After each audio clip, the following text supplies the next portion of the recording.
Está no ar, vai começar. Sai desse banheiro! Só não esquece de limpar. Tire as crianças da sala! Tranque o leão na jaula. Pânico! Microfone ligado, convidado sentado. Ouve essa merda, senão nós tá desempregado. Pânico! Um programa tão sensacional. Sucesso até no canavial. É, nós ouve mesmo. Muito bem, meus amores, estamos de volta aqui na programação da Jovem Pan. Aqui está o nosso Robert e hoje é o Eric Moraes Costa. O Eric tem 30 anos e é assistente de transporte logístico. É isso? E habita Caieiras. Isso, em Caieiras. Ele lá. Boa, boa. Boa região pra boys. Boa região? É? Boys carentes. Sério? Lá em Perus, lugares muito bons. É. Pra Passou chegar em bastante Caieiras, você passa por Perus. É, mas você fica em Perus mesmo, nem vai pra Caieiras. Muito bem, seja bem-vindo, Eric. Obrigado. Palavras de otimismo com o bebê gigante. Palavras de otimismo com o bebê gigante. Esse é o famoso 16 toneladas. Muito bem, senhoras e senhores, mais um quadro polêmico da comunicação nacional. O Brasil que nunca teremos. São brasileiros que deixaram o Brasil. São brasileiros que foram tentar a vida em outros locais, outros países. Muitos que estão aqui, que assistem esse quadro, não sei se por inveja, se por despeito, falam, lá vão aqueles brasileiros limpadores de latrina querer tirar um sarrinho da nossa cara. Eu não sei, eu não tenho opinião formada sobre nada, eu apenas coloco no ar e deixo para que você faça o seu julgamento. Mas este quadro é o Brasil que nunca teremos. É. Por favor, Cabide, pode soltar. Emílio, o pessoal da Jovem Pan aí, do Pânico, esse aí é o Brasil que nós queremos. Olha, de frente aqui pro Museu Van Gogh, em Amsterdã. Esse aí é o Brasil que nós queremos, a área recreativa aí, ó, o pessoal brincando aí, se divertindo, tomando um sol, passeando. Logo à frente ali tem o Museu Plain também, e as pessoas sendo felizes, sem medo de ser roubada.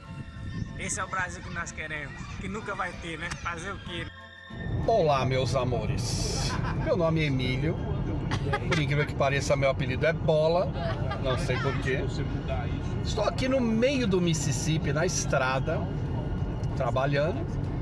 E estou assistindo o Pânico na rádio, ao vivo. Vejam vocês aqui, ó. Ao vivo. Porque aqui, a internet 4G LTE funciona, que é uma maravilha. Mesmo nessa estrada no meio do nada, cheia de buraco, né? Você pode ver que tá com muito buraco. Ou seja, este é o Brasil que vocês jamais terão.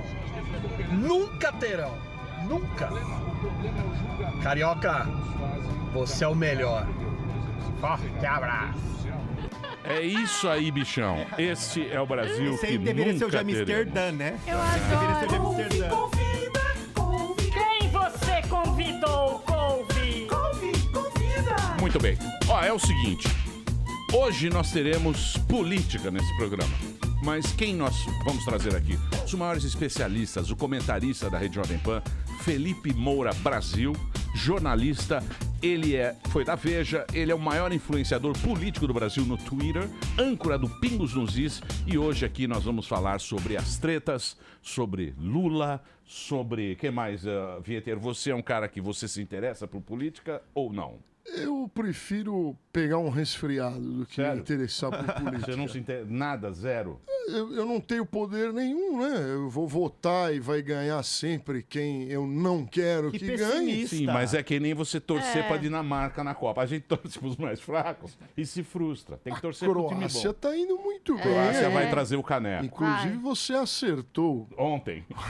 Você viu? Eu tô acertando todas. Tudo. É que eu não tô falando no ar pra não criar muita treta.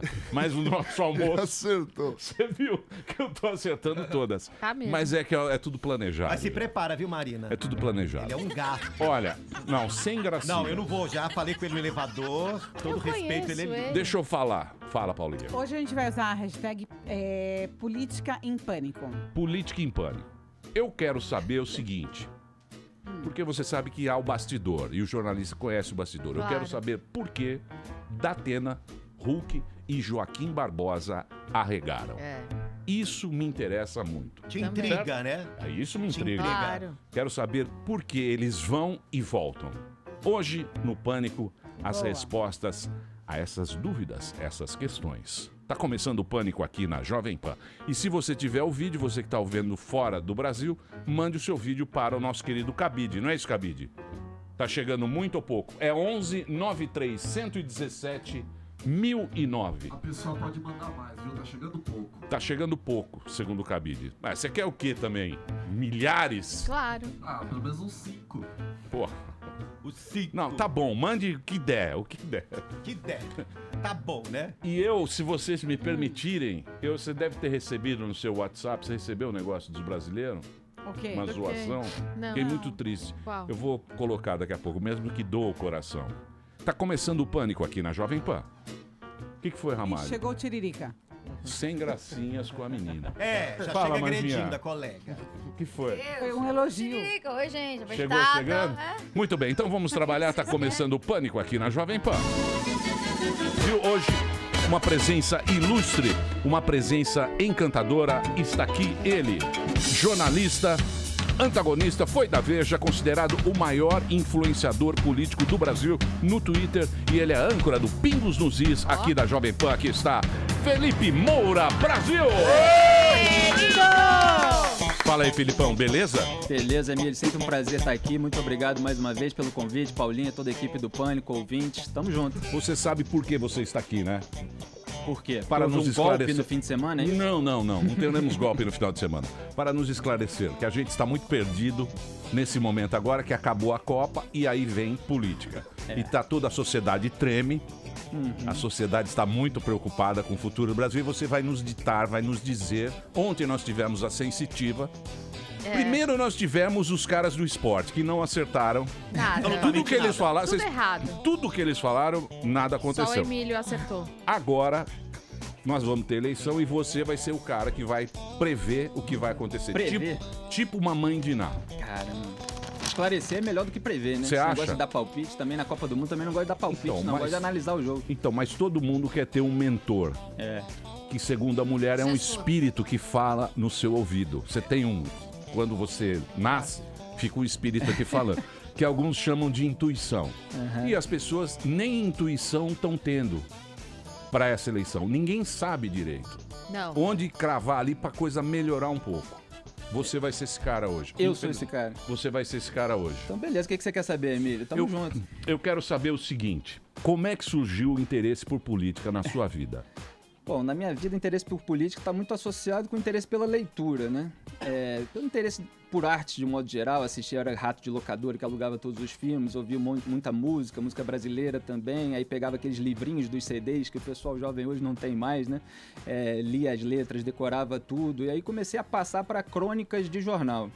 E aí das crônicas passei para os contos, depois para as novelas, romance e tal, fui crescendo na literatura, mas nas crônicas de jornal, os assuntos dos cronistas, que me interessavam mais pelo viés literário, porque a crônica tem essa conciliação, né, da literatura com o jornalismo, abordavam também a temática da política, né? E aí a política naturalmente passou a me interessar também, e ao mesmo tempo, quando você vai crescendo e você já tem uma bagagem literária, você se interessa pelos assuntos importantes do país, né, que envolvem aí as forças políticas que agem, inclusive, sobre a experiência mental dos brasileiros. Então, me interessava muito saber o que estava por trás das ideias nas quais as pessoas acreditam. E aí eu fui começar a ler sobre tudo, mas quando eu comecei a me interessar sobre política, isso é uma coisa que eu gosto de falar, eu acho que eu já tinha desenvolvido a experiência com o idioma, a capacidade de absorver aquilo que eu estava lendo e de assimilar. Eu acho que muita gente, pela militância precoce que eu não tive, acaba entrando na política antes de saber assimilar o conteúdo do idioma, da língua portuguesa. Então eu sabia distinguir já bastante bem quem é que estava usando truques retóricos e quem é que estava descrevendo coisas que tinham correspondência na realidade, né? E aí foi muito fácil perceber quem é que estava mentindo, quem é que estava falando a verdade, e eu sempre busquei confrontar as ideias diferentes. Não estava interessado em aderir a nenhum lado previamente. Então, em qualquer discussão, eu lia todos os lados e falava, bom, essa pessoa aqui, nesse ponto pelo menos, está dizendo a verdade, essa pessoa aqui está usando truques retóricos que não significam nada. E aí eu fui começando a me posicionar sobre alguns temas também. Então, mas isso é o princípio do jornalismo, é buscar a verdade. Né? É sempre buscar a verdade e levar para o público. Exato. Que é o juramento que você faz, que o público merece ouvir a verdade. Essa é a nossa função. A minha não. A minha não. Gente, eu não tenho essa função, eu sou pouco me lixando para a verdade, mas você, como jornalista, como um cara que tem opinião, tem que sempre buscar a verdade. Exatamente, é a verdade acima de tudo, independentemente do que pareça, né? Às vezes você defende os fatos e aí começa a militância que não está agradada com esses fatos que você está defendendo, diz que você está defendendo fulano ou beltrano. Estou defendendo fato, não defendo Simplificam, ninguém. né? E eu não tenho antipatia, as pessoas confundem muito, né? Por exemplo, eu sou a favor da prisão do Lula, porque eu li o processo e eu acho que ele deve ser preso em razão de ter recebido o triplex do Guarujá, as reformas das empreiteiras. Mas eu não tenho nenhuma antipatia pessoal, nem pelo Lula. Eu simplesmente acho que ele deve ser preso por causa disso. Quando o Ministério Público de São Paulo, por exemplo, pediu a prisão do Lula por outros motivos, que eram críticas dele ao Poder Judiciário, então eu falei, não, por isso ele não tem que ser preso. Eu fiz uma análise do pedido e falei, olha, isso aqui tá errado, sou a favor por outros motivos, mas não por causa disso. Pessoas que eu desprezo moralmente, como Renan Calheiros, José Sarney, foram flagrados, Romero Jucá, naquela gravação do ex-presidente da Transpetro, subsidiária da Petrobras, o Sérgio Machado, e o Rodrigo Janot, ele pediu a prisão do José Sarney, do Renan Calheiros e do Romero Jucá. E eu analisei a conversa telefônica que foi gravada, foi divulgada em público, e falei, olha, aqui não há cometimento de crime. Porque no debate público, Emílio, eu acho muito importante separar categorias. Então havia uma conversa tremendamente indecente, obviamente imoral, eles falavam de estancar sangria, mas as coisas ficavam meio ditas pela metade e não havia consumação de um ato criminoso. Então era uma indecência, uma imoralidade. Eu acho que as pessoas não devem eleger pessoas que têm aquele tipo de conversa. Agora, não havia um ato criminoso, eu achava que eles não deveriam ser presos por isso. Então eu falei, olha, não deve ser preso por isso. Então a minha análise, ela é sempre fria, assim, técnica sobre as coisas, e eu busco ser justo da melhor maneira possível. Muito bem. Pois não, dona Paulinha? Felipe, você estava falando do caso do Lula. Você acha que se aproveitaram ali da situação da Copa, o Brasil, né, muito provavelmente iria passar, quer dizer, o país está alegre, comemorando, e ninguém ia meio perceber, quando a gente se desse conta ele já estaria solto? Acho que os petistas contavam com uma vitória do Brasil sobre a Bélgica, né, para distrair ainda mais do que eles planejaram a população brasileira naquele fim de semana. Se tivesse ainda uma expectativa para jogar contra a França na semifinal da Copa do Mundo, possivelmente esse golpe pudesse ter sido menos escancarado, mas ao mesmo tempo também a sociedade está muito mais atenta, a imprensa está mais vigilante, os próprios juízes que reagiram também estão ligados, e felizmente não foi para frente essa jogada que foi arquitetada, e aí a gente tem um trio de mulheres, né? Aliás, os petistas sempre defenderam a liberdade do pensamento das mulheres. Eu fiz um comentário sobre isso hoje no Jornal da Manhã. Estão atacando todas as mulheres que estão reagindo em relação a esse, que eu chamo mesmo de golpe do desembargador Rogério Favretto, lá no TRF4, de tentar soltar o Lula. Então teve a presidente do STJ, Laurita Vaz, teve a Raquel Dodge, procuradora-geral da República, que está pedindo a investigação ao CNJ e ao STJ também, do desembargador Rogério Favretto, e ainda teve mais a Carolina Lebos, mas na verdade esse caso é a parte que ela proibiu o Lula de participar de sabatinas e entrevistas como presidenciável. Mas, enfim, os impetrantes, né, do pedido de habeas corpus são os autores, os deputados petistas Paulo Pimenta, Paulo Teixeira e o Vadir Damuso. Eles entraram meia hora depois do plantão, né? Quer dizer, isso foi noticiado. Na verdade, hoje a Procuradora-Geral da República, Raquel Dodge, ela detalhou muito bem e ela chamou de ato orquestrado, porque o plantão, na verdade, começou na quarta-feira, dia 4, e eles planejaram entrar com pedido de habeas corpus na sexta-feira à noite, para que durante o fim de semana pudesse ter mais tempo para que houvesse essa ação, essa tentativa de soltar o Lula. Se eles entrassem na quarta-feira, na quinta-feira o juiz natural, que eu acho que é o relator do caso no Tribunal Regional Federal da Quarta Região, que é o João Pedro de Ebra Neto, na manhã seguinte teria desfeito aquela trapaça do Rogério Favretto. Mas aí eles entraram na sexta-feira à noite, para ele ter o fim de semana todo, porque o juiz natural só volta na segunda de manhã, e aí o Rogério Favretto teve aquela decisão no domingo. E é bom, tem vários ângulos aí para analisar essa decisão, tem o conteúdo, tem o aspecto político, mas é bom destacar primeiro esse aspecto político, porque o Rogério Favretto, esse desembargador plantonista, né, que tentou soltar o Lula, ele foi filiado ao PT durante 19 anos, de 1991 a 2010, ele doou R$60, né, até há pouco, né, para a campanha do Paulo Pimenta, o deputado petista que era um dos autores do pedido de habeas corpus em 2006. O José Dirceu nomeou o Rogério Favretto em 2005 para ser o assessor especial do hoje ministro do STF, Dias Toffoli, na Casa Civil dele, Dirceu, durante o governo Lula. Então ele participou do governo Lula, que ele estava tentando soltar, e ele foi indicado ao TRF4 em 2011 pela Dilma Rousseff. Então, 2011, ano seguinte a ele ter se desfiliado do PT. Você vê que as datas coincidem, é uma desfiliação para entrar no Poder Judiciário, afetando uma imparcialidade que, obviamente, ele não tem e que a Procuradora-Geral da República, Raquel Dodge, está reafirmando que ele não tem, que ele julgou com sentimentos pessoais, pela proximidade, pela relação de serviço e confiança que ele tem com o Lula. Isso tudo ficou muito claro pelo conteúdo artificialíssimo da decisão, em que ele usava alegações que são usadas só pelo Ricardo Lewandowski, que também foi posto no STF pelo Lula. Então, mas lá no STF também ficou esse papo, quando era o lance do Lula, que foi 6-5. Isso. Você lembra disso? E lá os caras que o Lula colocou foram contra ele. Votaram para ele continuar preso e tal.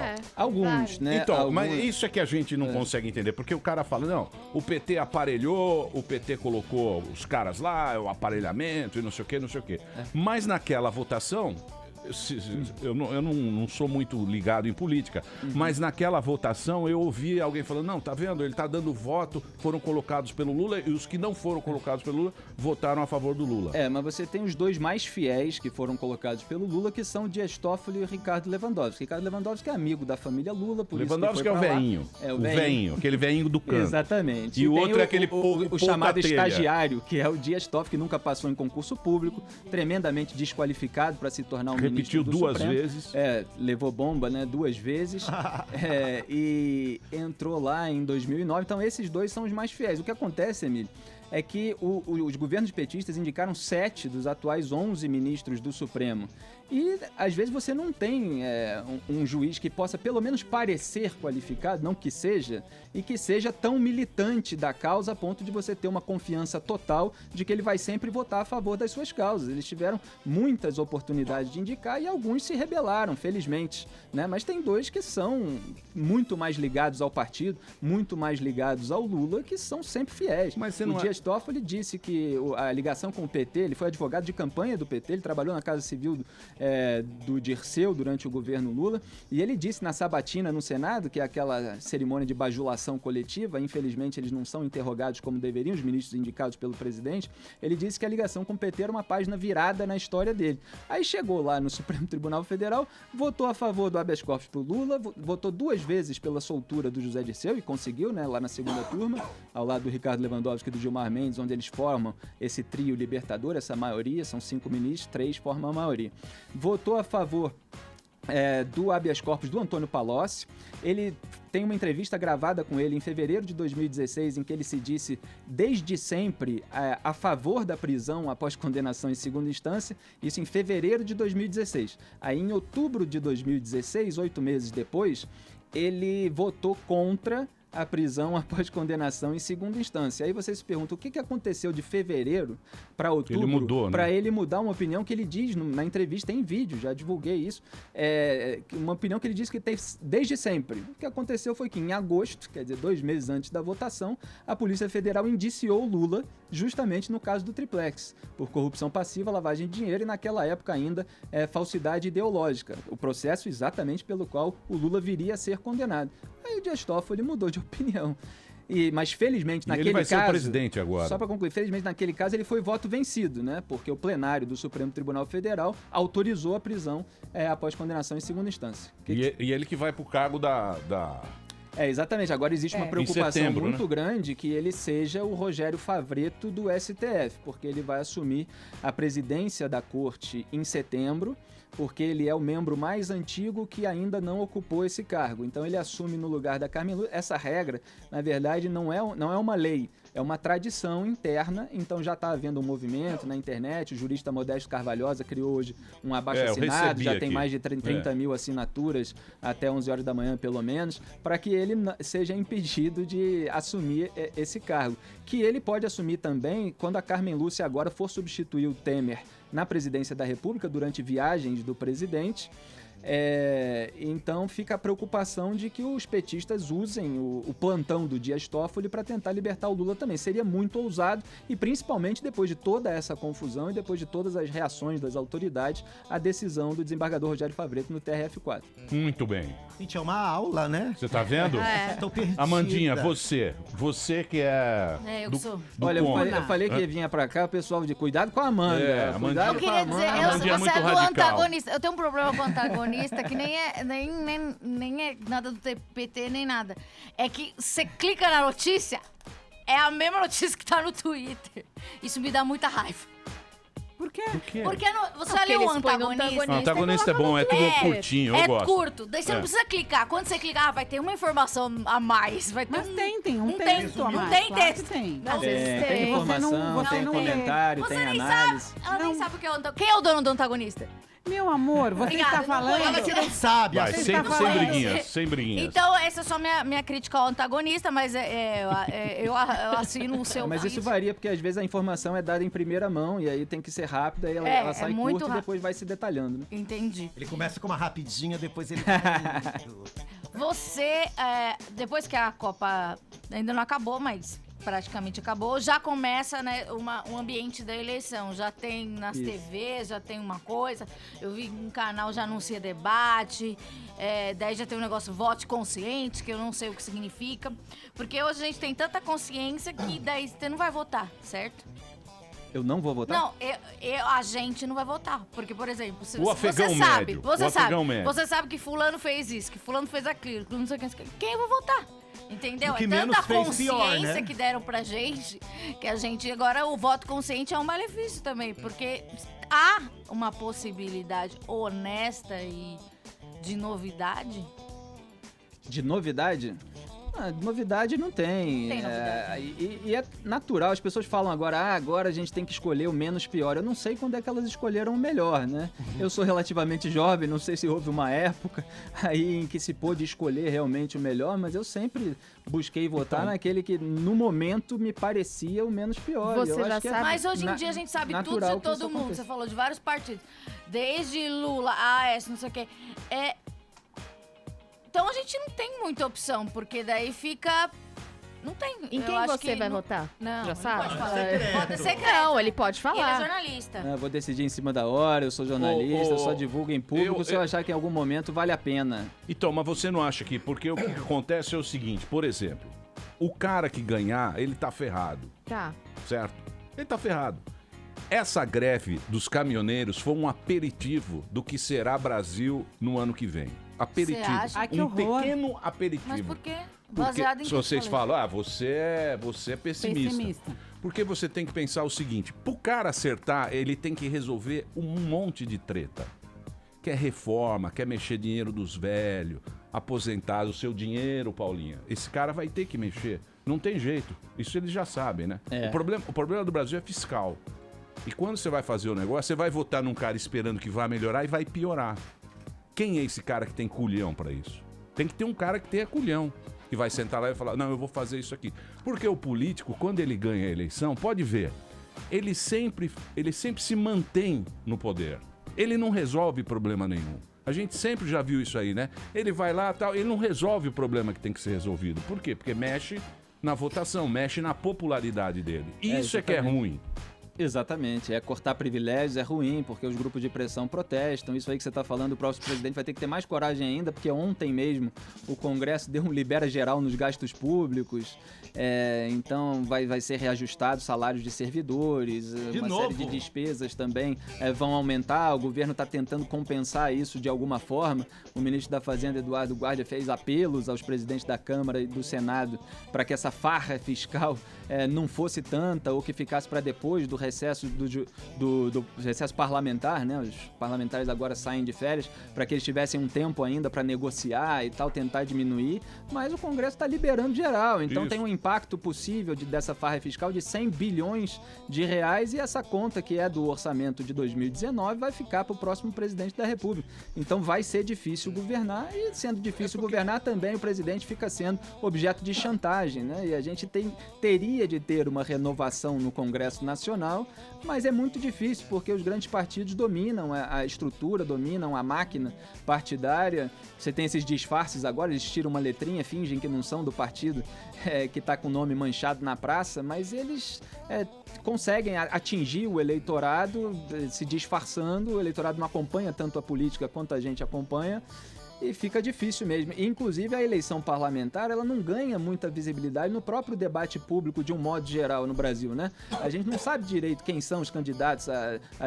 Eu sei que eu acompanho, mas o eleitor comum não acompanha muito quem são os deputados, quem são os senadores, quais são as ideias deles. Não tem muita oportunidade para que eles sejam cobrados, quer dizer, você não vê debate entre deputados, brasileiro não tem entre paciência para senadores. ver. Muita gente, são 513 deputados na Câmara, são 81 senadores, candidatos, então são mais ainda, e fica difícil. É que nem aquele deputado, tem um deputado lá que ele foi condenado, o do Paraná lá, ele foi condenado, ele tá em cana, ele tá cumprindo cana, ele fica na cadeia, e aí ele sai pra trabalhar, ele é deputado, aí os caras tinham que votar, vamos tirar ele ou não?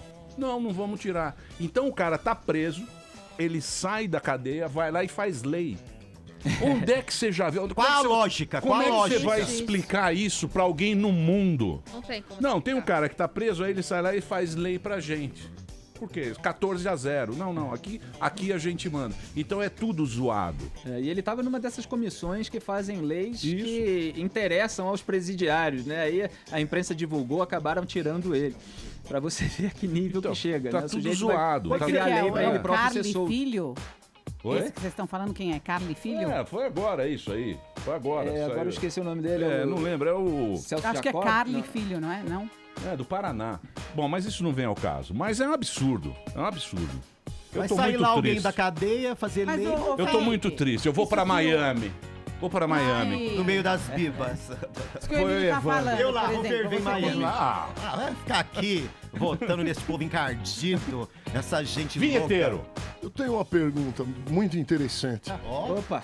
Você não acha que se o Enéas estivesse vivo, ele seria um bom presidente e salvaria o Brasil do limbo? Eu não sei. A filha dele parece que vai concorrer a alguma coisa, eu li uma manchete outro dia.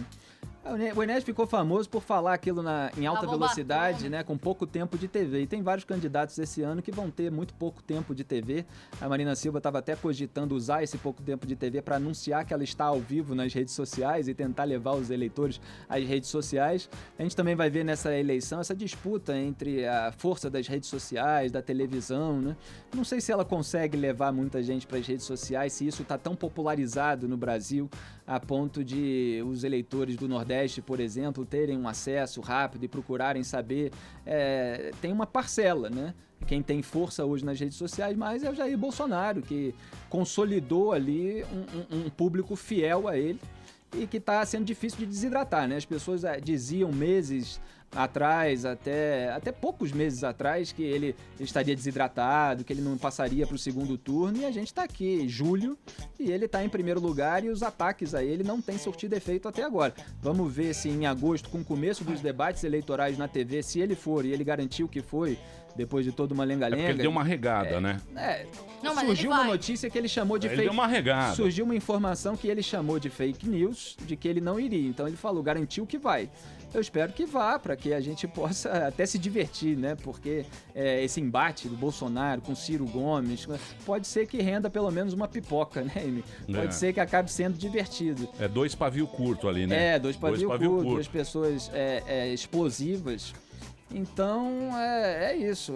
Vai ser divertido aí esse mês de agosto. Acho que vai ser pós-Copa do Mundo. diversivo? Eu acho porque eu tento levar nosso programa, inclusive os Pingos nos Is, de segunda a sexta aqui na Jovem Pan, às 18h30, tenta abordar os aspectos políticos também com uma certa graça, né, com uma certa ironia, que eu acho que é fundamental quando a gente está num estado de coisas também com pessoas tão despreparadas, né, muitas vezes, e com bandidos mesmo, e não dá para tratar bandido como se fosse um político qualquer, né? E a ironia, o deboche, você vai de cima, né? Você ridiculariza. E é isso que mais incomoda eles, e tanto que eles reagem muito a gente. Né? Mas você não acha que as pessoas vão começar a se odiar mais do que elas já se odeiam? O nosso objetivo aqui é transformar numa guerra civil. Ai, não, gente, tá muito A gente chato. quer sangue na rua. Sim. De cara Não, decapitado. tá chato. Lógico, não tem que ser. Revolução uma Francesa. coisa, Mas você acha que uma as pessoas coisa vão ficar muito mais bravas radical. ou elas vão ficar mais Não é, boazinhas? Revolução Francesa. Porque gente. durante a Copa todo mundo tinha Guilhotina neles. bem comum, que era a trégua da Copa, né? A gente tinha o mesmo objetivo. Acabou a Agora trégua, todo Amanda. mundo... Acabou a paz. A gente já Forte. pode começar a brigar aqui. Agora a gente é inimigo? Felipe, Não, Carioca. o povo só se une na desgraça. Na desgraça, há união. verdade. Então a Tem gente gente promover, todo mundo. promover a desgraça. Um break, Paulinha, é Sim. isso? Você acha que você manda aqui? Eu tenho certeza, Você é o não que? acha? É o plantonista lá que vai? Não. Não, mas eu gosto de você. Eu vou fazer um pequeno break agora. Ó. Tem bastante gente assistindo o Pânico. Felipe Moura Brasil tá aqui. Ele apresenta o Pingos nos Is, que agora mudou o horário, né? Um pouquinho mais... 18h30 às 20 horas, de segunda a sexta aqui na Jovem Pan. É isso aí. 18h30 aqui na Jovem Pan, e ele também tá no Antagonista. Daqui a pouquinho a gente volta. Para você seguir o Instagram, é Felipe Moura Brasil. E tem o Twitter também. Que é Blog do Pin, é isso? É isso, com M de Maria.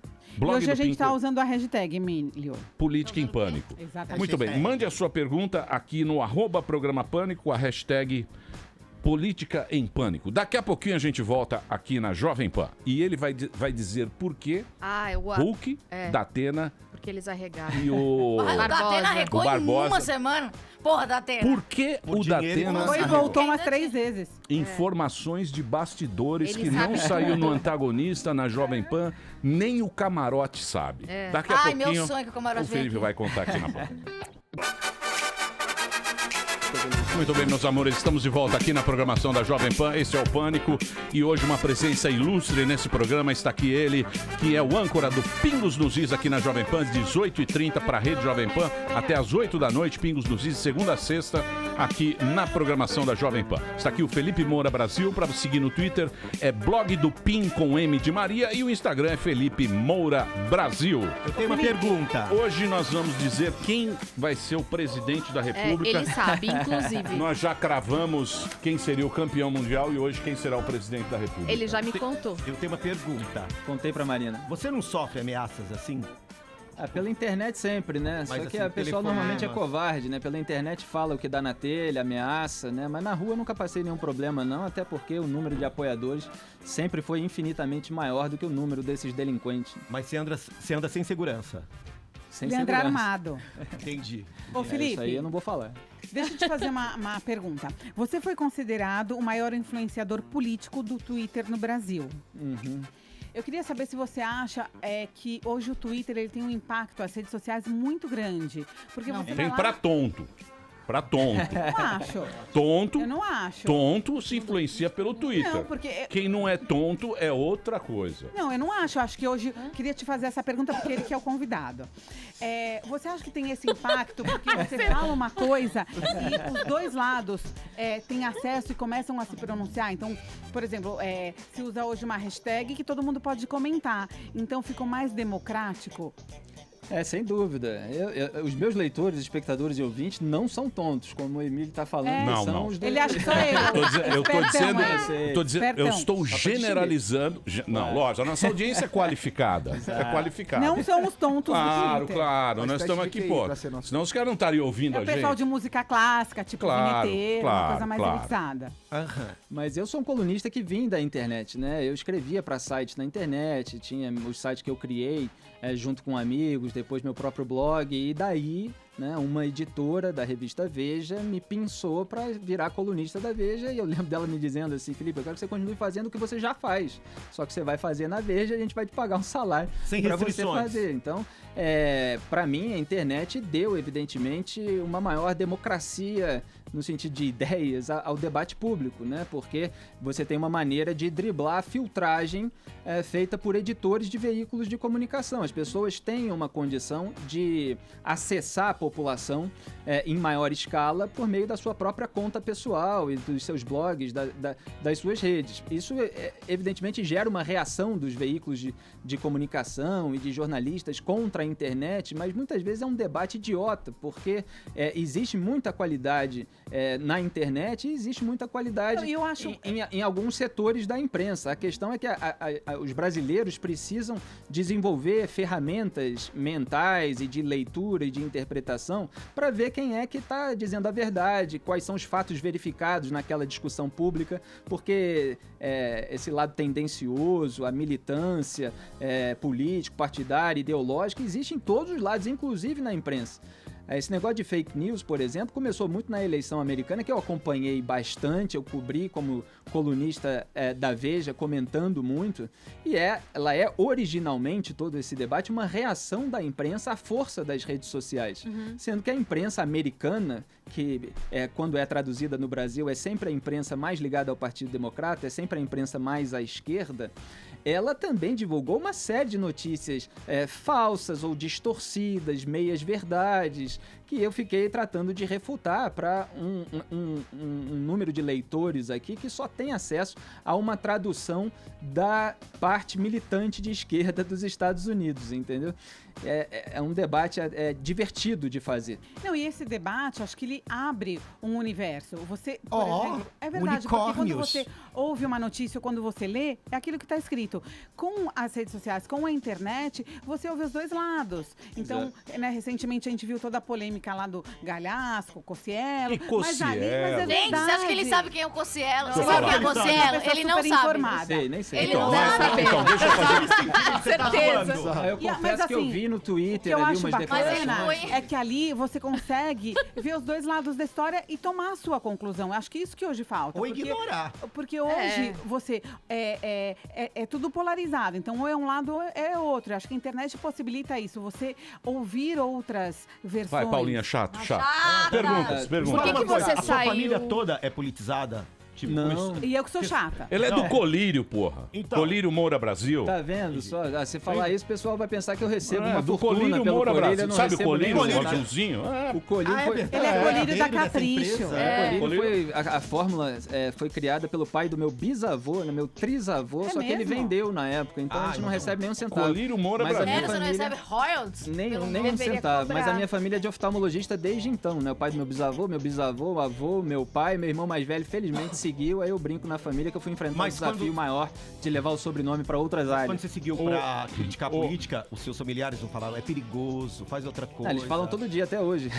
Quanto mais eu tenho visibilidade, mais os meus pais e outros familiares se preocupam comigo, né? Porque, como a Amanda estava dizendo, o debate é muito apaixonado, muito raivoso muitas vezes.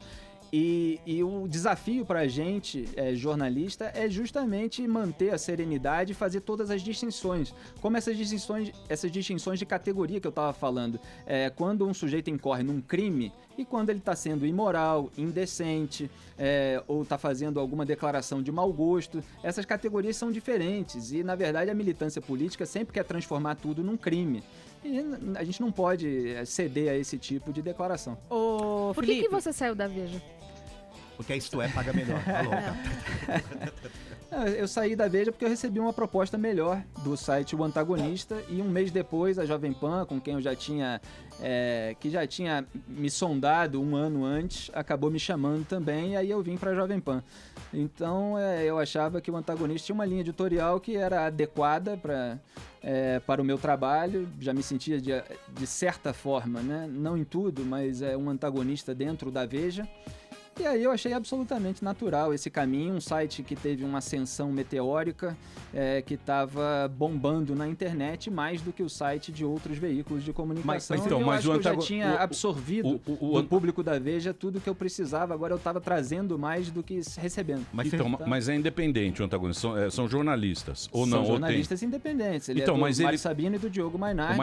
Mário Sabino que era chefe de redação da Veja e o Diogo Mainardi que era colunista da Veja durante muitos anos. Mas você sofreu eu fui mais um que saí da Veja e fui integrar esse time de ex-Veja. Você sofria restrições assim na Veja, de alguma coisa que você publicava? Tipo, ó, aqui você pegou pesado, aquela coisa ou não?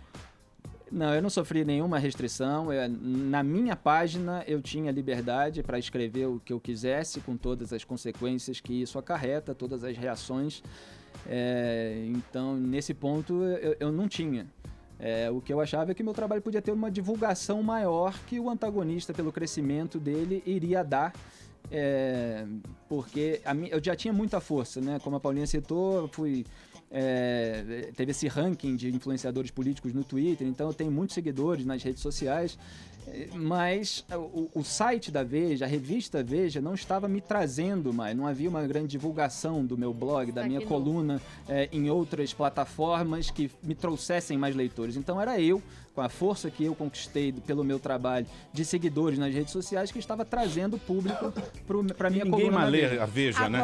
A Veja em casa, ela fica no plástico. Ô, Emílio. Ela fica no plástico, um monte de plástico. Nem do plástico os caras tiram mais. Que coisa, né, Emílio, Felipe? Tá fina, né? Ela era grossa, tá fina. Agora me fala uma coisa, por favor, Paulinha, por gentileza. O que você vai? Você fica meia hora falando. Faz uma pergunta. Se você fizer uma pergunta assim, por que isso? Pá, beleza. Agora você fica. Olha, as redes sociais começaram. Ai, Emílio. Faz uma perguntinha, eu você vou fazer pode uma fazer. pergunta. Uma pergunta. Ô, Felipe, você foi organizador do best-seller O Mínimo que Você Precisa Saber para Não Ser um Idiota, de Olavo de Carvalho. Isso. Eu queria saber qual é esse mínimo. Desculpa, tá, Emília? Do professor? Professor Olavo? Você gosta do professor, né? Eu gosto muito do professor. Vamos ler a Mas o professor tá meio, né? Ele tá passando.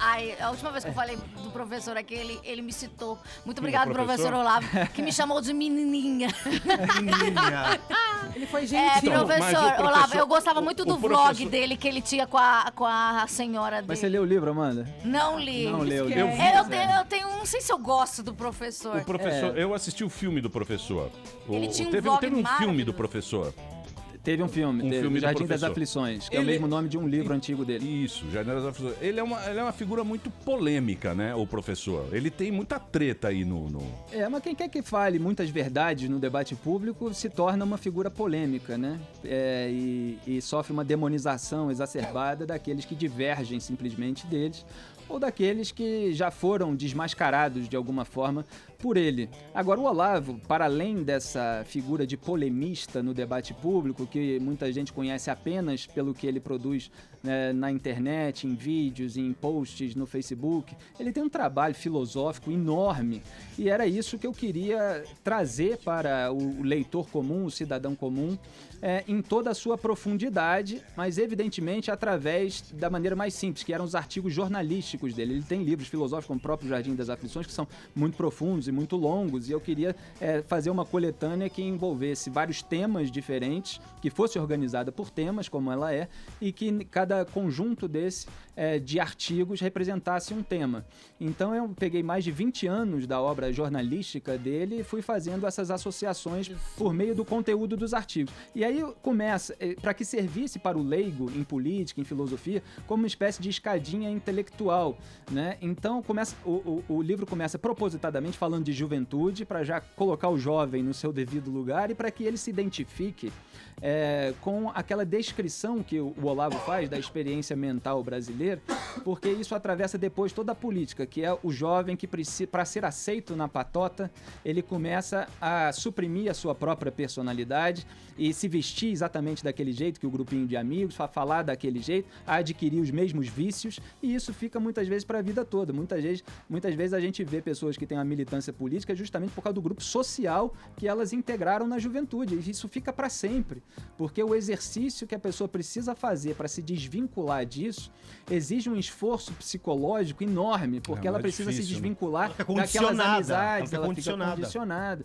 Exatamente, se ela falar qualquer coisa que vá contra as ideias daquele grupo, ela vai ser sacrificada, as pessoas vão falar, o que houve, você tá mudada e tal. Então é a supressão da personalidade individual. Por que você não se candidata? É preciso fortalecer. E esse livro você... fortalecer no jovem essa sensação. Organizou. Deixa eu só falar do livro. Esse livro aqui, você organizou esse livro. Ele tá à venda, né? É o mínimo que você precisa saber. Vendeu mais de 300 mil exemplares. Felizmente, ficamos muito felizes. Surpreendeu a editora Record, né? Dirigida pelo nosso também Carlos Andreasa, que faz aqui o 3 em 1 na Jovem Pan.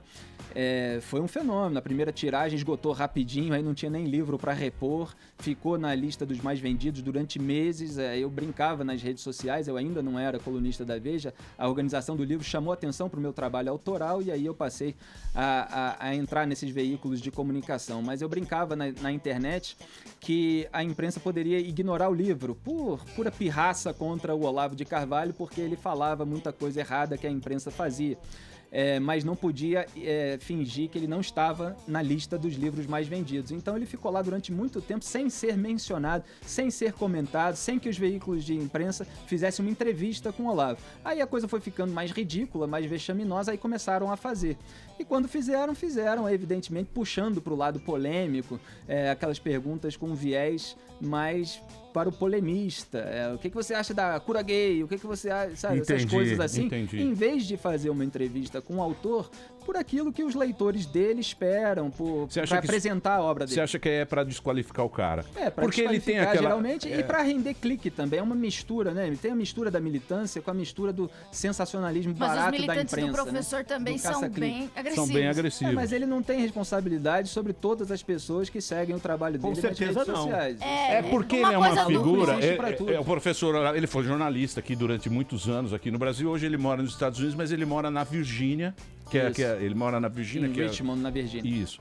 E ele é um cara que ele atira, ele tem a arma, tal, não sei o quê. E ele tem na internet, tem muitos seguidores, ele toma café, fuma muito, fala palavrão. Charuto, eu acho ele muito engraçado. Ele é não é engraçado, ele é uma figura Ele é original. exótica. Ele é autêntico naquilo que ele coloca. Ele é autêntico, talvez excêntrico. Isso. Mas é uma figura engraçada. Do Olavo. Ele também muito com ele. Astrólogo. Não, então, isso aí é uma das coisas que falam para tentar demonizá-lo. Não é verdade o que ela tá o recebendo professor fez astrologia? Durante um tempo, na década de 70, ele fez, ele foi astrólogo, mas eu não sei contar direito assim. Não, falou pra ele! E ele, para refutar esse tipo de coisa, publicou uma lista de grandes autores, grandes escritores, grandes figuras da história humana que exerceram por algum momento. Não acho problema ele ser um astrólogo, mas ele não é, então. Não, ele não é hoje, ele foi durante um tempo, mas ele faz uma distinção, inclusive. Esse negócio de astrologia, o pessoal confunde com horóscopo. Claro. Aí ele faz toda a distinção do que era a tese dele. Mas é que esses recortes retóricos bastante curtos são usados para demonizar e desqualificar as pessoas e fazer com que o público não se interesse em se aproximar da obra. Vocês nunca vão me ver falando assim, não leia fulano, não veja fulano. Eu falo de leia, só que leia também a opinião contrária, leia quem refuta, e eu nunca vi as pessoas refutarem artigos do Olavo. Você vê refutando uma postagem ou outra, cômica, irônica, aí a pessoa pensa que ele falou sério uma coisa, que ele falou brincando, mas assim, a obra dele, isso não acontece, porque é muito difícil de refutar mesmo aquilo que tá lá, aquilo que eu organizei. Qual é seu signo, Me fala uma coisa... Hein? Nasci em 18 de maio, sou taurino. Ai, que delícia, pé no chão. Esse negócio do cara e essa discussão política aí para esses temas de gay, de machista, feminista. Feminismo, empoderamento. Isso é uma coisa que... Por que os caras fazem? Por que vão para esse lado? Porque é mais fácil? É a chamada política identitária, né? Eles tentam posar de bons moços. O professor né? chama isso de marxismo De cultural, não é? Tem a história do marxismo cultural, mas isso é mais longo, né? Agora, você vê políticos hoje que nem têm muito conhecimento sobre Marx, sobre marxismo cultural, eles simplesmente são da patota mais à esquerda e começam a investir nisso, que é a proteção das chamadas minorias. Eu acho que todas as pessoas precisam ser bem tratadas sempre. O que existe no debate público, infelizmente, é primeiro uma preocupação em afetar bom mocismo do que em entender o que está acontecendo, do que se informar. Então, primeiro preciso se informar. O que eu vejo é as pessoas querendo parecer que elas são muito boas para os gays, para os negros, para os índios. Se apropriam dessas minorias. Isso eu tô falando dos mais ingênuos, dos inocentes úteis, como se diz. Porque tem aquelas pessoas que ficam tentando, como boa parte dos petistas, jogar os índios contra os colonizadores, as mulheres contra os homens, os gays contra os héteros, os negros contra os brancos, que é dividir a sociedade para você entrar sob a forma do Estado para arbitrar essas divisões. Aí começa a se criar ministério para resolver esse tipo de coisa. E ministério é o quê? É cabide de emprego para companheirado. Então você tem o Ministério da Igualdade Racial para diminuir os problemas de racismo no Brasil. É óbvio que o ministério não vai diminuir racismo de coisa nenhuma. Não vou ser idiota aqui dizer que o racismo não existe. É óbvio que existem pessoas racistas. Agora, as pessoas racistas, elas não representam uma sociedade inteira. Isso é outra mania. É uma pequena porcentagem, na verdade. Não, de militante no debate público que vê uma pessoa cometendo um ato racista, olha o racismo na sociedade, os homens... Aí os homens todos são culpados pelo crime de uma pessoa, sendo que os homens desprezam aquela pessoa racista. Sim, mas funciona isso aí. Funciona para um certo público, porque sim. o voto, eu acho que o voto é passional. Esse negócio, vote consciente. Não, é passional. O voto é passional, você vota ali com paixão. No Brasil, em todo lugar do mundo, né? Mas no Brasil, principalmente, tem pouca tradição cultural e o nível de informação é mais baixo. Se vota muito por empatia pessoal, aquela pessoa com a qual você gostaria de beber uma cerveja num bar e tal. É um dos motivos Lembra que votaram no Collor porque ele era bonito? É verdade, eu lembro. Mas é ridículo, né? Um dos motivos pelos quais Geraldo Alckmin talvez esteja com dificuldade de decolar sua candidatura. Muito triste, muito triste. Acho que as pessoas não querem tomar uma cerveja com ele num bar. Não, mas ele é deprimidinho. Parece que ele tá sempre com gripe, na verdade, o Geraldo, né? Então a própria equipe de marketing dele reconhece que ele não tem esse carisma todo. E ele tá apostando que chegando os debates, né, como a gente estava comentando aqui no intervalo, ele vai ter uma posição ali de experiência administrativa em meio aos extremos, mas vai ser difícil recuperar o que ele perdeu. Muito bem, eu vou fazer um break agora, se vocês me permitirem. O papo Emílio, tá muito é uma bom. aula, eu me sinto assim lá no São Francisco. Os caras do PT aqui não gostam de você não, Felipe. Eu fico bastante feliz com isso. Mas deixa eu fazer uma... Eu adoro muito o universo. PT não, Ribeira, esquerda seria, né? A canhota. Amanda é canhotinha, né, Não sou amor? canhota. É que ela quer posar de bonita. Eu sei o que é o marxismo cultural, eu não sou tão burra assim. Eu nunca falei isso, né, amor? Você nunca foi. Não, mas as pessoas acham que eu sou... Marxismo cultural, que conversa é essa? Você já leu Olavo de Carvalho? Eu já vi. Você disse através... que não leu. Você Não, o através... seu livro eu não li. Então.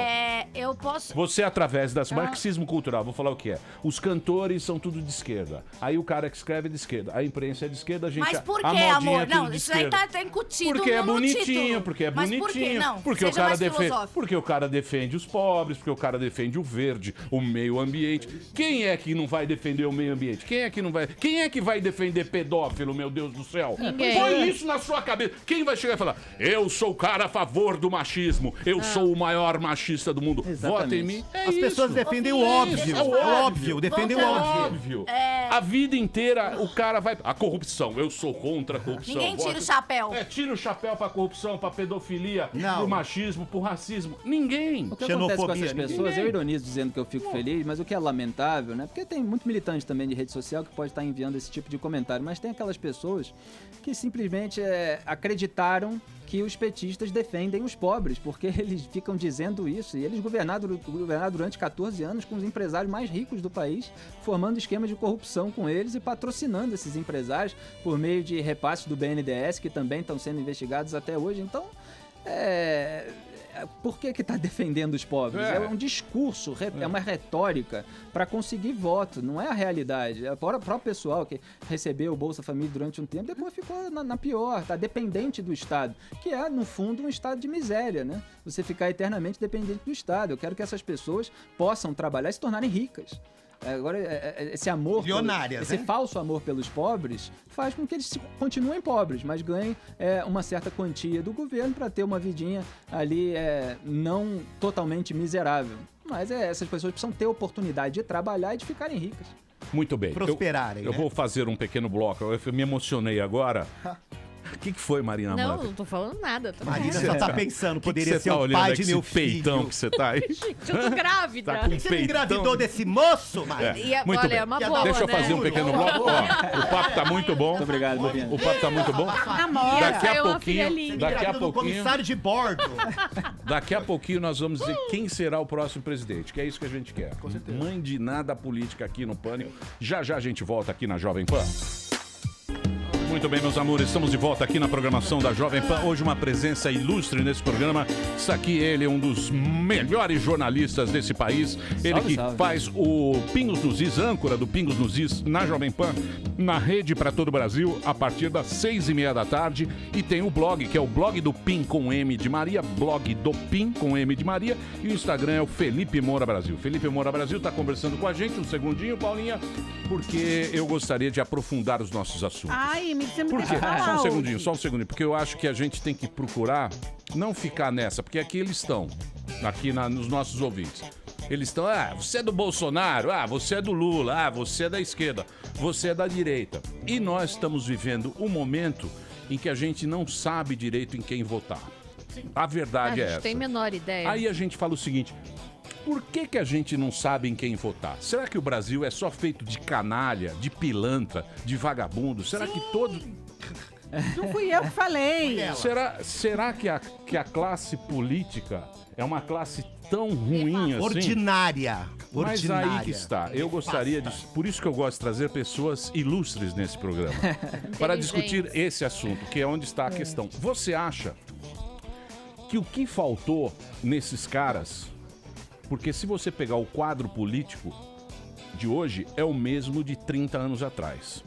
É o seu Geraldo, é o seu José, o Sarnica, é o seu Collor, é o seu Luiz Inácio. Por que é o seu Geraldo? Por que esses caras não fizeram sucessores?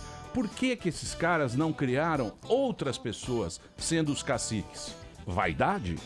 Ganância? Tudo isso, vaidade, ambição, eles não deixaram ninguém crescer à sombra deles, né? O caso mais exemplar é o do Lula, né?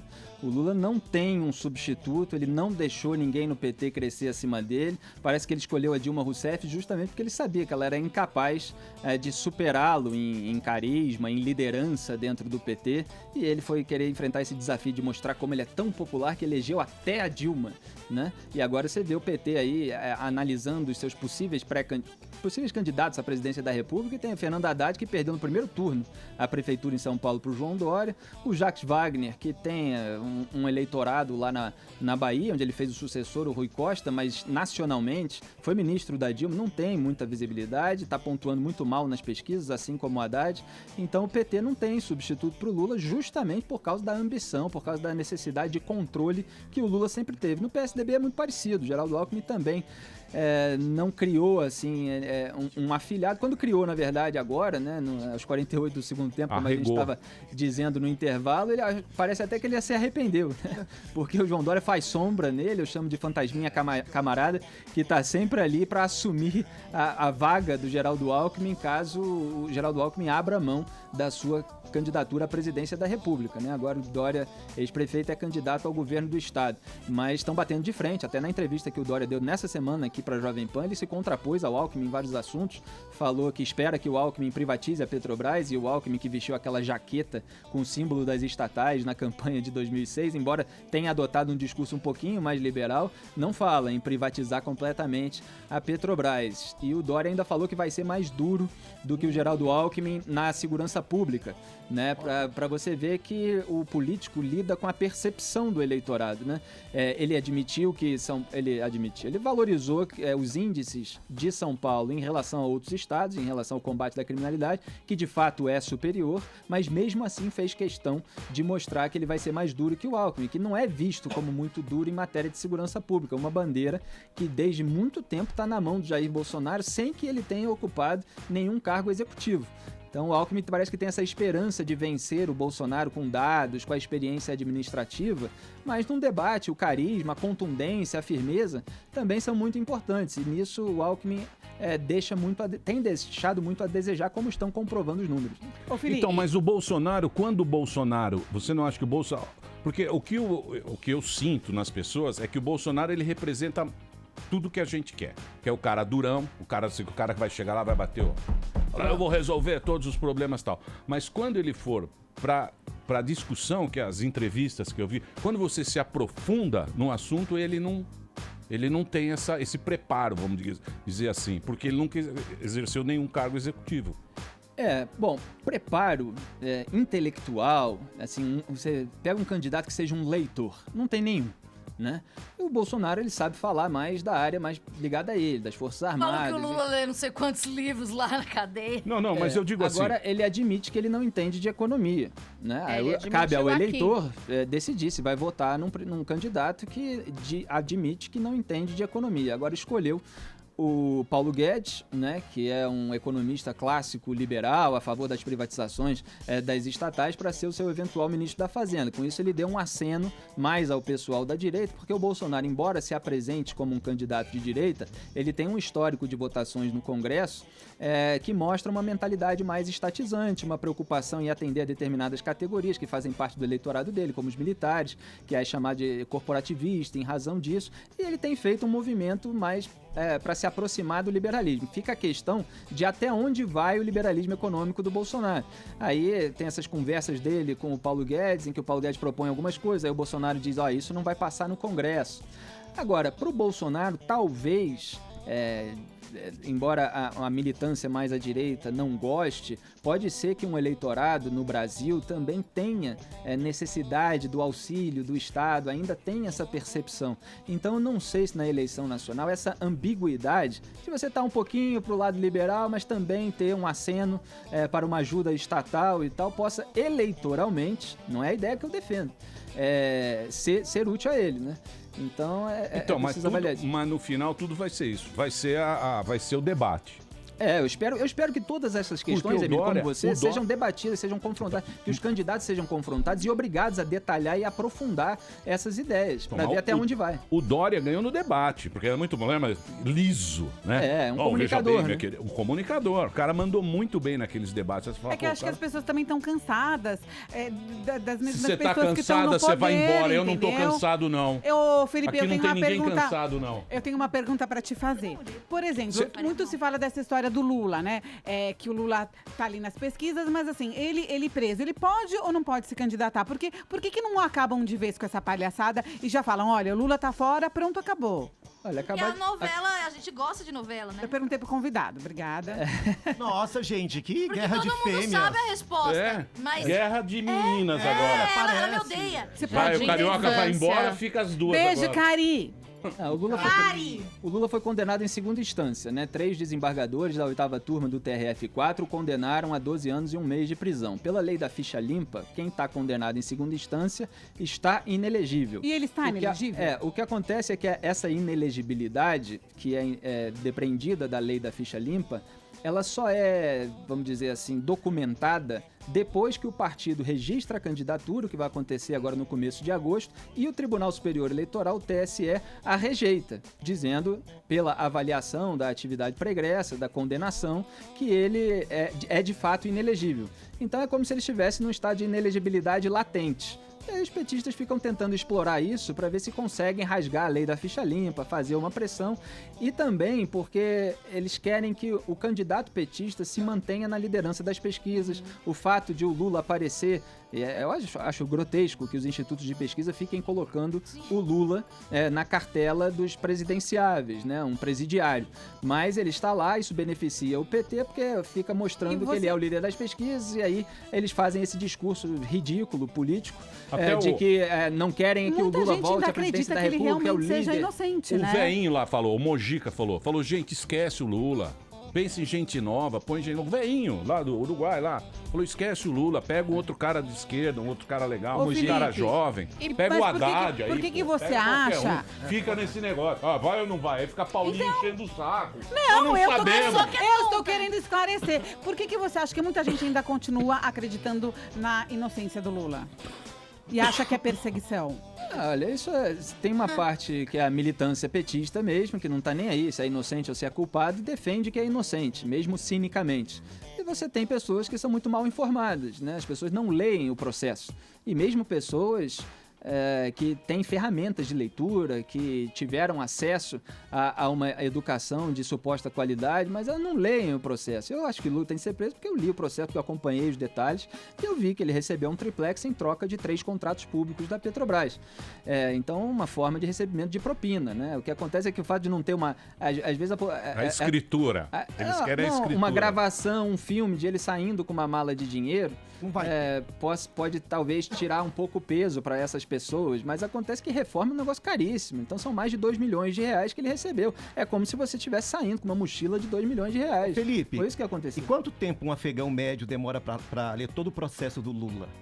E entender. Funcionário do lado? Eu não sei, Deixa eu perguntar agora. É difícil. Pois não, Marina Manteiga. Por que você acha que o Luciano Huck, o Datena e o Joaquim Barbosa pularam fora? Do Emílio. Porque eles têm negócios que são mais lucrativos para eles em todos os sentidos, né, do que a política. Na política, se você entra para ser um candidato, sua vida vai ser devassada. Quem tem telhado de vidro tem medo, não sei se é o caso de nenhum deles, mas sempre se descobre alguma coisa que possa manchar a imagem, e aí mancha a imagem do sujeito inteiro, né? Pode manchar a imagem do comunicador, a imagem do empresário, a imagem do jurista, porque a vida é inteiramente devassada. O Joaquim Barbosa, ele faz pareceres que custam 250 mil reais, então ele tem um vidão. O Datena é um comunicador que deve ter um salário enorme também, que tinha acabado de ser renovado, parece, e que tem uma visibilidade grande. Por que ele ia deixar isso para entrar nesse meio político? E o outro que você falou, Luciano Huck, que eu acho que eu falava na época que ele queria manter o máximo possível o nome dele com essa visibilidade que as pesquisas eleitorais dão, sem dizer que vai entrar para não chegar a ter a vida totalmente devassada. Valorizar o cachê. E valorizar o cachê. Lógico. Então eu acho que foi muito bom para os negócios dele mostrar que ele tem uma influência nacional enorme. Eu acho que de certa forma foi bom para todos eles. Agora, em cima da hora, eles amarelaram para o jogo político, que é sujo mesmo, é baixo. Ô, Emílio, posso fazer mais uma pergunta? Isso é que é complicado, né? O jogo é pesado. Muito bem, eu queria agradecer muito, Felipe, muito legal. Sempre é muito bom ouvir um cara que realmente... Eu queria fazer mais uma pergunta, Emílio. Paulinha, pode fazer, faz. Vou fazer. A Globo tem o Brasil que queremos. E nós temos aqui uma paródia que é o Brasil que nunca teremos. Eu vi ontem no YouTube, achei ótimo. Ideia minha, obrigada. Sensacional. E aí, parabéns, você acha Paulinha. obrigada. Você acha que a gente vai conseguir chegar num meio termo, um dia ter um país, pelo menos sem estar envolvido em tanta corrupção? Paulinho, eu tô fazendo a minha parte. Paulinho, eu espero que você faça a sua, que cada um aqui da equipe do Pânico, que os ouvintes, espectadores desse programa, de toda a Jovem Pan, também façam as suas. Eu acho que muitas vezes que falta ao brasileiro é a iniciativa individual, é o sentimento de responsabilidade individual. Tem que parar com esse negócio de ficar esperando tudo do Estado. A gente precisa começar a ter iniciativas próprias, evidentemente, sempre batalhando, sempre vigiando, sempre denunciando aqueles que atrapalham o nosso caminho. E, de um modo geral, o Estado que atrapalha o caminho do brasileiro para que ele possa prosperar. E são essas ideias que precisam ser ditas no debate público para que o cidadão possa ter uma vida melhor, possa enriquecer, entre outras coisas, né? Então eu espero que cada um saiba fazer a sua parte e assuma a responsabilidade pelo seu próprio destino, evidentemente encontrando sempre adversidades, mas lutando também contra elas, em vez de posar sempre de vítima de tudo. Exatamente. Você sabe que eu li um negócio bonito que fala o seguinte: um povo que se vitimiza dizendo que votou num ladrão, que votou num corrupto, ele não é uma vítima, ele é um cúmplice.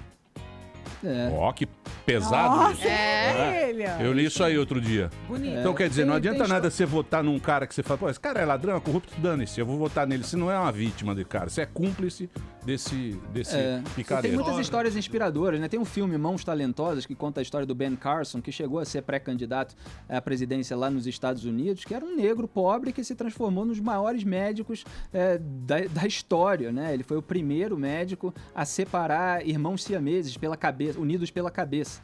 Né? Ele tem uma história de vida extraordinária, sofreu todo tipo de preconceito, agora ele não se fazia de vítima. E ele entrou no debate público americano para mostrar que ninguém precisa se fazer de vítima.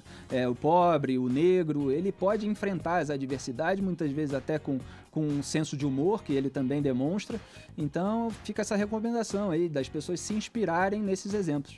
É isso aí. Felipe, obrigado. Ó, eu vou passar o Twitter aqui do blog do PIN, que é o blog do blog do PIN. @ blog do PIN no Twitter, no né? Twitter, Minha conta. isso, a conta dele no Twitter. O Instagram é @Felipe Moura Brasil. Ele tá no Antagonista também. E aqui na Jovem Pan, na rede Jovem Pan, Pingos nos Is, às 6h30 da tarde.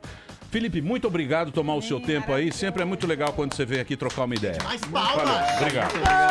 Prazer é meu, Eli. Muito bem, amores. Ai, ai. Vambora? Vamos, né? Vocês querem ficar ou vocês querem ir embora? Fica.